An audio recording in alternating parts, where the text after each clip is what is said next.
Hey guys, next video we're going to watch is called Your Coworkers Are Not Your Friends. I worked 20 years in a corporate setting, and I'll tell you right now, very few and far between are actually friends. I've met thousands of people in 20 years at this company, and I'll tell you right now, maybe five, maybe six people that I can actually talk to and just be myself. I don't have to worry about playing both sides of my life, of the corporate side and my personal side. So if you're okay with it, I think I'm going to start this one off with a little story. When I graduated from college and I joined the workforce, my very first job was as an HR professional, an HR generalist in a manufacturing and global engineering company. The HR guys are definitely not your friend. They work for the corporation. So they come off really nice. They say, "Hey man, we're here for you." But they're looking out for the corporation first. And maybe this guy's, not going to talk about that at all, but just be aware of that as well cuz it's a game they play. And I was sent around the country and to different locations and was fairly nomadic for about 2 years or so. During one of my rotations, I ended up working in a pretty small town. Since I wasn't from there, I didn't know anybody. And there was a manufacturing facility, and then there was a sister facility that was about a mile down the road that was even smaller. And the focus of my job as an HR professional was to go between these two facilities to ensure that we had the proper staffing. I did a lot of recruiting. And I was also in charge of employee relations for this small plant. So I would go down there frequently and I would walk the floor and I would kind of chat with people and see how things were going. And there was a guy in particular who worked in this plant who was about my age. He was a line worker. I ended up finding myself talking to him more and more because we had a lot in common. And so one day he asked me, "How are you liking the town?" And I told him, it's fine. I don't really know anybody here, so it's kind of boring, but I'm making the best of it. And he said, "I tell you what, if you want to come out with my friends and I, we're going to be going out to a bar this weekend and you're welcome to tag along." And since we had been getting along pretty well and developing a pretty good rapport, I actually started to consider him somewhat of a friend. And I said, "Yeah, sure, that sounds great." So that The first mistake. Friday came along. I went out and met him at I don't want to be so pessimistic, but yeah, you got to be very wary. You can go. I've gone out with people that I don't trust, and because I moved to a smaller part of my city, and you don't know many people in that area, so you got to build relationships. But I just don't. I just can't be myself, and I know that. I know that before I go into that meetup, that hangout. a local bar. We had a few beers. Everything was great. We were just chit-chatting, and inevitably the conversation turned to work at some point during the night, as it might with a coworker, since that's what we have in common. That's And he dangerous. asked me what seemed to be a pretty innocent question. He said, "So what do you think of the new boss?" And the context of that was that there was a new supervisor at that location who was very inexperienced. What do you think of the new boss? Is not an innocent question at all. I've had a boss ask me, "What have you heard about me?" And my instant reaction in my head was, "What childish nonsense is this? You're an adult. Why do you care what I think or what anyone thinks about you? You should just be the boss and take charge. And that's it. Not worry about what people have heard about you." Sounds like an ego trip to me. And had just gotten promoted into his first leadership job. So part of my job was helping him develop as a leader, and in particular with the recruiting and dealing with employee relations issues. So I made a comment that I thought was relatively innocent. I said, "Yeah, Joe's doing well. He's relatively new to his role, so he's still growing, and I'm helping him with some things." And he just nodded in agreement, and that was the extent of that conversation. And then we just finished off the rest of our night. Sure enough, next week I get a call into my boss's office, and she says to me, "Hey, have you been having conversations with the employees about the leadership team down there?" And I said, "What do you mean?" She said, "I got a phone call from a very upset Joe who said that you were out spreading rumors about him to the employees that he wasn't a good leader." Boom. Instant. Instant. It's one day to the next. It doesn't take that long. The rumor mill is quick. Small town, even worse. I immediately knew what she was talking about when she said that. And I said, "Oh, it's because of this guy, isn't it?" She said, "Yeah, that's the person who first thing Monday morning went right into his office and said, 'Brian doesn't have any faith in you as a leader.'" And I'm sitting there just like dumbfounded going, how dare this guy break my trust like this over a very innocent comment? So, of course, I tell my boss what.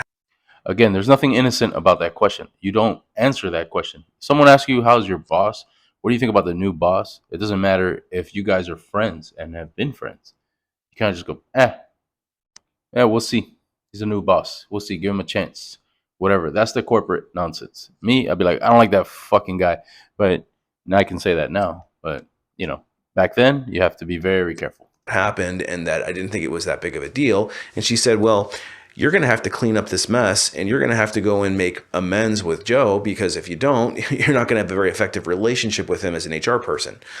So I had to go down and have a sit down with Joe and explain to him exactly what happened, profusely apologize, and explain that it would never happen again. And on my weekly rounds at that plant, I made sure that I never engaged with him in that regard again. So the moral of this story is I learned the hard way that you have to be very careful with people that you choose to be friendly with at work. And to be perfectly honest with you, that's not the only story that I have in my career where I've had something.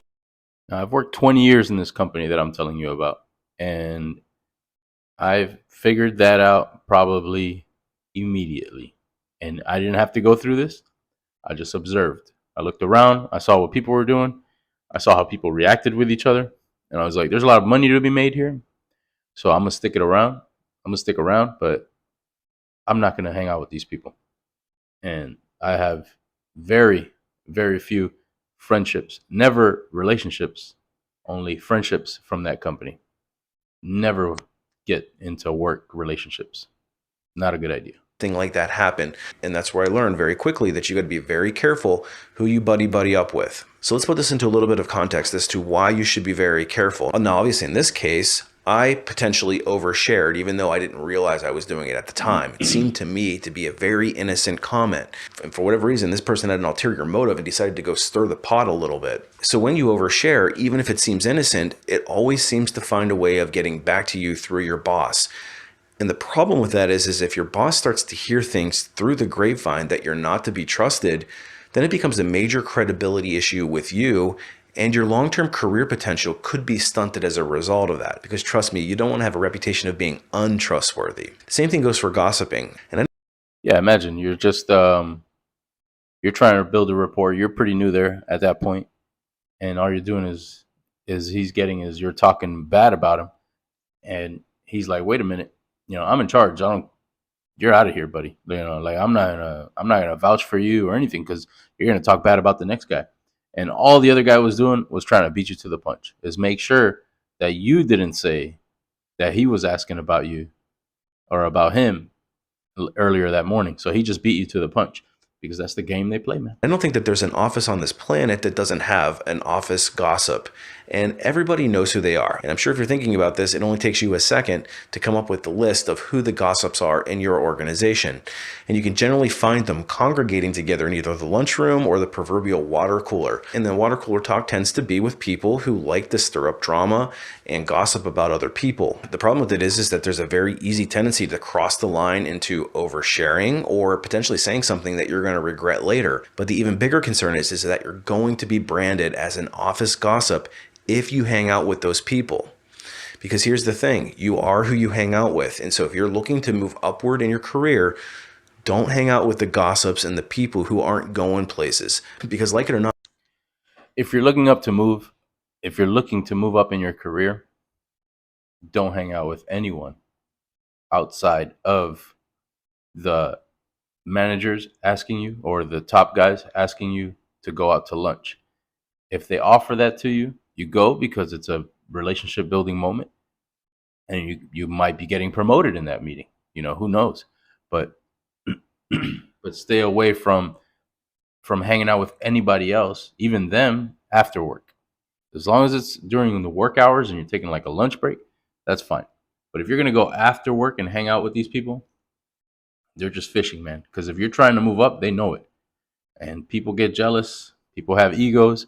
They try to stunt your growth, man. And gossiping and trying to pull things out of you like they did with this guy, it's a strategy. not people, and by people, I mean bosses and the leadership teams, know who hangs out in which cliques and just try Right. moving up in the organization. Right. I was a manager. I knew who hung out with everyone. I didn't have to go like search. I was told this by everyone else. I just stay quiet. I say hello to people as I normally do. And when they walk by, they just decide to tell me, hey, this person is with this person. This person is hanging out with this person. The other day, these two were doing drugs at another place. So, and I stay quiet because it's none of my business. But there aren't too many people like me. There aren't too many people like me that mind their own business. A lot of people just go and push everybody. Here you go. Look, this guy's doing drugs. And there you go. He's gone. Why? Because it makes them look like they really care about the company. And it's just a ego building moment for them, which I don't have the time or patience for. Hence why I no longer work at a corporate level. When you're branded that way. So if you need to go into the water cooler, get your water, say your hellos, and then leave. But don't get sucked into the drama, because that's where the drama usually starts, in office settings. And in my years as an HR professional, I can't tell you how many times I had to defuse an employee relations situation, and there was always usually one of three usual suspects. That was the office gossips. Not only that, but the office gossips tend to be the people who are negative. And if you're working with somebody in your department who has a negative mindset, they're going to inevitably bring you down if you spend too much time with them. And you know, these types, they've always got something to complain about. The boss is always wrong. The company's always doing something shady. There's never anything good going on in the organization. You're getting underpaid. We're getting screwed. We're working too many hours. All of these things. And usually the genesis of it is one. Yeah, as a manager, negativity was always the worst because you're trying to get everybody to follow through with a certain goal. Let's finish up this. We got to do things this way. And there's always that one negative person. Oh, they're just finding ways to make our life worse. And it's like, it's making my life worse too, if that's the case, because I'm here with you every day. We have to do it. I have to show you this. And that's it. But people stay negative and they're like, I don't want to do it. I'm not going to do it. I'm going to get everybody else to not want to do it. So that way I can make that person who's making us do it look bad. It's such a petty atmosphere. It's really bad. One or two negative people, and one or two negative people tends to be a cancer in a group, especially if you're somebody that is really focused on upward mobility. That can be very distracting. So you want to be careful to avoid the negative people in your workspace, because they could tend to drag you down with them. And even though you may be very friendly with somebody, wait until there's an opportunity in an organization for a promotion and you get it over them, to see how long that lasts, because it can be uber competitive and quite awkward if one day you're the coworker and the next day you're their supervisor. And if you're lucky enough to get that promotion, now you've got a coworker who has spent all that time at the water cooler with you and knows all your dirty secrets. So now it's going to compromise you a little bit, especially if you're put into an awkward situation, right, where you might know something that they don't, because an unscrupulous coworker could dangle that in front of you and you might be held hostage a little bit. Not to mention, if you're trying to go places and you've got somebody that's jealous of your progression, it could hold you back as well. Another dynamic to be really careful about, in addition to the one that I found out the hard way of oversharing, is when you start putting back some drinks and you start getting a little loose and a little inebriated, you start to have loose lips, you start to get a little too touchy-feely. There's a very fine line between being chummy and... Yep, I've seen this before. We've gone for drinks after work with some people, and I see them just go at it and be like, this guy sucks, this guy's a dick, this guy's a jerk, whatever the case might be. And then later on, guess what they're doing? Like, man, did you say something about what I said? Did I say something crazy? Did this happen? I'm like, yeah. I didn't say anything, because that's not me. I don't know what you're talking about. That's always my answer. I completely block it out, because as soon as people get a little pressure on them, they cave. And that's what happens. That's why you don't, you got to think about it early. You can't go being friends with people, just anybody. You got to let them, and it's sad to say, but you got to let them give you the leverage by letting them open up. Once they open up and you know a lot more about them than they know about you, then you can start saying, okay, this person is either really loose lips, or he or she's like, okay, we're good, we're cool, we can talk, we can talk about this, we can talk about that. Sometimes I throw stuff out there, or I used to throw stuff out there and just test people and say something crazy, and then I would go, and as soon as that was told by someone, and it would circle around, I'd be like, okay, all right, so I know who's who. And I would just, I just would completely cut them off. I would not even be friendly with them, say hello, just like you have to at work, but that's it. And harassment. And it doesn't always have to be the kind that you're thinking. It could be something like an off-color joke that's told and you don't know who you're offending. And an old adage that we used to say in HR is, anything that you say or do at work can come back to haunt you at a later date. So just be really careful if you partake in things like happy hours or other events that might be outside of work hours but with coworkers. Happy Now, this hour is a isn't to say that trap, you can't guys. be friends with your coworkers, because I too have friends that I've known for years and met them at work. But what I am saying is pick and choose your friends very carefully and just be really cautious about how you behave and what you say and what you share with them. So hopefully you gained a little bit of wisdom out of this video. You don't make the same career mistakes that I did. But if you're somebody that's looking to get ahead in your career, that's actually something that I specialize. I've got a website called lifeafterlayoff.com. All right, guys. Yeah, leave a comment below on how you feel about friends at work. I definitely don't recommend it, even though I do have a few friends from work. Like I've recently retired and I'm moving to another country, so I'm throwing a going away party for myself, and it's a birthday party. And I've invited maybe 5 people from my 20-year career. And that's the issue. You can't buddy, you can't be friends with some people because people are people, man. They're looking for a way to get themselves up. They got families, they're trying to move up and trying to make money for their families. And sometimes the easy way up is to push someone down, just climbing over people. And that's not something I encourage. That's not something I would do. But I've seen a lot of people do it, and they continue to do it. So, leave a message, like I said, what your ideas are on this. Like, subscribe. Trying to get to 50 followers, guys. I really appreciate you guys watching these videos. If anyone, if there's any other type of videos you want me to watch, just leave it in the message as well. Thank you.